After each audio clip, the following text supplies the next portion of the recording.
Hello, are you here to debate? Sure. All right, what's your name, age, and pronouns? I'm sorry. What is your name, age, and pronouns? Arlen, 35. I go by. I'm a man. I go by he. Okay, and are you going to vote for the enemy of the people, Donald Trump? No, I'm more on the conservative side of a lot of social issues, but I don't think it's conservative to throw our Constitution away. Okay, then I don't think we have anything to debate about, friend. I called in regarding the issue of the transgender surgeries. Okay, what about it? So I think a lot of the discussion where I hear a lot of people arguing against the transition surgeries don't frame it the right way. So I just wanted to add in the thought that we're talking about someone who is permanently destroying healthy parts of their body. They aren't. To deal with emotional and mental health issues, and I think They're that not. as a treatment method is very dubious, and something where you're permanently changing part of your body. They're not. Sorry. They aren't permanently changing anything. Yes, they are. Which aspect of gender affirming care that children receive is non-reversible? When you go through the full transition process, I wasn't strictly talking about what is or isn't allowed for children. I was talking in general about well, surgery. when it comes to adults, I don't care if adults do things that permanently change their body, they're adults. When it comes to minors, when minors are going through gender affirming care, the things that minors receive, which are like pubertal suppressants and hormone replacement therapy, are both reversible processes. In fact, pubertal suppressants are so reversible that's why we give them to children prior to them going on HRT, because we want to give them time to decide whether or not they truly should be on HRT or not. Okay, so you're saying none of those have permanent effects? All medical treatments have permanent effects, but they are reversible. So the effects of them can be reversed. So this isn't strictly transition related, but there have been a lot of medicines over the last 30 years that children have been given for various reasons that have had all sorts of effects. I think one of them was Risperdal. I might be confusing that with a different medication that caused breast development in males. So it concerns me that a lot of we're talking about a really small group of kids who are essentially being experimented on, because we won't know what these permanent effects are for these treatments that have only been begun in the last decade or 2 decades. Except we do, actually. When it comes to things like pubertal suppressants, we've been using Lupron Depot PED since the 90s. Which one did you say? PED? Lupron Depot PED is one of the most commonly used pubertal suppressants. We've been doing this since the 90s. Okay. Well, I'll that was less than 30 years ago, but that was exactly 30 years ago. Yeah. So I'll look into those specific ones, since you don't have an issue with adults destroying parts of their bodies to treat mental health issues. I don't see how that's I see a lot of those treatments as extremely wrong. What do you consider destroy? What do you consider destroy? When you say the word destroy, what do you mean? Render non-functional and remove. Okay, so if a woman has like a breast augment, like if a cisgender woman has like a double mastectomy, they've destroyed their body. What are they doing it for? What does the reason matter? What does the reason for it matter? Well, if somebody just decides to remove organs out of their body, I think that needs to be seriously. But why does the reason change what they have done to what they've still done the same thing to their body? Why does the reason change it? Because a lot of the time those sorts of surgeries happen to treat things like cancer. Yeah, but that doesn't answer my question. I'm asking you to provide the symmetry breaker for why that. Yeah, but I'm asking you to provide the symmetry breaker why that makes it different than destroying it. They're doing the exact same thing. The same thing is happening. So why all of a sudden does the reason change it? Because in one case, if the woman has breast cancer, her life is being threatened by that illness, and removing the tissue destroys the cancer. Okay, If so you're when doing there it is a for cosmetic, life-threatening issue, when there's a yeah, life-threatening issue, then it is okay to augment your body in specific ways. to treat that, yes.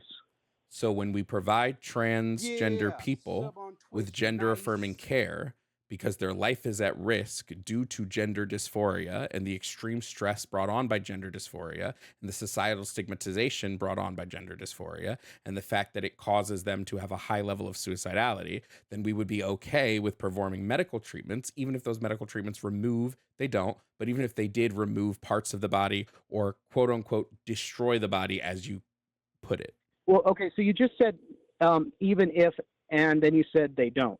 Yeah, They so do like remove. bottom surgery doesn't remove anything. It just you like So you're saying that when a man's testicles are removed from his body, that's not removing his testicles? oh sure, yeah, testicles are removed, but men get their testicles removed for all sorts of reasons all the time. Typically illness. But again, per your statement, if it's to treat something where the person might die, you would be okay with this. When you're talking about a real physical illness, yes. Are mental health illnesses not real physical illnesses? So when somebody with gender dysphoria is more likely to have things like depression and anxiety, and that depression can lead to high suicidality, that's not a real illness to you? Oh, it's a real illness. It's not a physical illness. It's not part of your body is causing I'm sorry, the your issue. brain is not your brain is not part of your body? You fully know what I'm saying. No, I don't actually. Mental illnesses are physical illnesses. They are illnesses that physically Of course affect they are. a part of your body. So when you just said it's a real illness, not a physical illness, that was wrong. In your mind and your consciousness. So wait, In your mind and your how do you consciousness. think depression affects you? Do you think depression just like doesn't affect the specific chemicals that are firing in your brain and whatnot? Of course it does. Okay. So when somebody who's transgender has gender dysphoria and they have extreme levels of distress brought upon by the fact that their gender identity does not align with their sex and the phenotypic representation of their sex does not align with their internal view of their gender, and they have, because of this, they are more likely to have things like depression.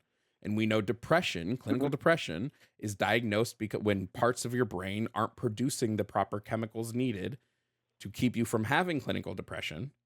And the things that can treat this are gender dysphoria or gender affirming care. You would now be okay with augmentation of the body because it's going to treat an illness that can lead to depression, that can lead to suicidality, that can lead to death. You would now be okay with this. No, per your because worldview. you're scapegoating to the depression onto something that doesn't have anything to do with it. I'm sorry. If Gender dysphoria does lead to comorbidities such as depression, anxiety, etc., etc., which can all be treated without causing permanent alterations to your body. The only treatment that has been found to be effective for gender dysphoria is gender affirming care. Can you provide another treatment that has shown a 70% drop in suicidality and a 40% drop in depression rates amongst the transgender population? So here's the thing: I can't interact with those numbers because I don't know where you're getting them. I have no way. I can give you the exact study I'm getting them the source from. material. I can give the exact study that I'm getting them from if you like it. Oh yeah, absolutely. Where will you post those? Well, they're in my link tree in my bio currently. Okay, yeah, I'll poke through there to see if I can find what you're referring to. That's fine. Can you provide me another treatment? Can you just provide me any other treatment that has been effective in treating gender dysphoria? Not offhand, no. Okay. Do you know why you can't? Because I hadn't looked for it before calling you. Because there is no other treatment that's been effective in treating gender dysphoria. I find that very, very dubious. You can find it as dubious as you want. It's true. I find it very, very dubious for a host of reasons, just offhand. When you're talking about someone who has depression or any number of mental health issues, throughout history, there have been all sorts of different causes for them. People who've been struck by lightning often have severe suicide rates because of the trauma and physical damage that the event caused. People who survived horrific events like the Holocaust have very high suicide rates. Circumstances often cause a lot of these mental health issues as well. And when you're talking about a massive rate of suicidal ideation and suicide attempts, and the solutions being put forward are invasive body mutilation and pressuring It's other not people mutilation. to refer to you. It is. If you It's not. cutting someone's penis off and turning it inside It's out, not is mutilation. It's not actually. It absolutely is. It's not. It is. By every sensible definition of the term mutilation, doing those surgeries is mutilating the body. No, mutilation would be inflicting a violent and disfiguring injury. This isn't an injury. It's not violent, so it would not be mutilating. Do you want to try again? You said every sense of the definition. Here's the definition. That's special pleading. No, you said every sense of the definition. It's not special pleading to be analyzing the definition when you said per every sense of the definition, it would be mutilation. I don't think you know what special pleading means. So you added terms to the definition that Nope. I did not. Nope. You said every. You said for per every definition. You said you Not literally every said definition, this. every That's sense of literally the definition. every sense of the definition. The definition of mutilate is to inflict a violent and disfiguring injury on. Do you want to try again? Merriam-Webster Dictionary, mutilation. Definition 1, an act or instance of destroying, removing, or severely damaging a limb or other body part of a person or animal.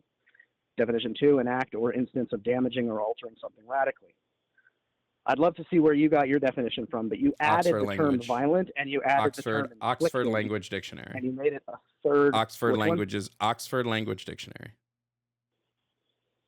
Okay. So different dictionaries have different terms in their definition. Cool. There's multiple definitions then. I'll change what I said. There's multiple definitions that absolutely fit these surgeries. But when you have the sociological effect of then having people who go through these treatments, then pressuring people around them to refer to them in a particular way, and to play in with their own sense of self, you're now compounding things that could very well mean that there were other issues, mental health issues involved than simply their view of themselves and their. Except none of this is backed by the relevant data and science that we have on gender dysphoria. Well, none of what you're saying is backed. No, I can say that because it's true. None of what you're saying is backed by the relevant data we have on gender dysphoria. None of it is backed by how gender dysphoria displays itself in the body. None of it is backed by like where gender dysphoria comes from, et cetera, et cetera, et cetera. You're just saying things to sound smart. Okay, where does gender dysphoria come from? It would come from the distress that's linked between your innate gender identity and the disalignment it has with your sex. Okay, why do they have an innate disalignment in their view of their sex compared to their gender? We don't know. It just happens. Okay. So, does it happen to every individual at the same time in their life? No. Okay. So, is it necessarily something that's innate to the person, or is it something that could be caused by circumstances throughout their life? There is no linking between gender identity and external factors being like a determination on what your gender identity will be. Gender identity is an innate sense of self. Some evidence has been shown that hormone washes in utero help affect gender identity, but when it comes to external influences, I've heard some of those studies. So I've seen that mentioned before about speculation regarding hormones during development. So as it stands right now, external factors cannot influence your gender identity. This is why, as I said to the previous person I was talking to, conversion camps do not work. Trying to force someone to be a gender identity that you want them to be, that is not the innate gender identity they have, it does not work. External influences cannot force you to have an innate sense of self that is not your innate sense of self. Yeah. Yeah, well, and most of those camps are either religiously or ideologically motivated anyway. But um, uh, so I wouldn't expect a lot of those to even have people who have professional experience in treating people with any mental health issues, let alone something as specific as this.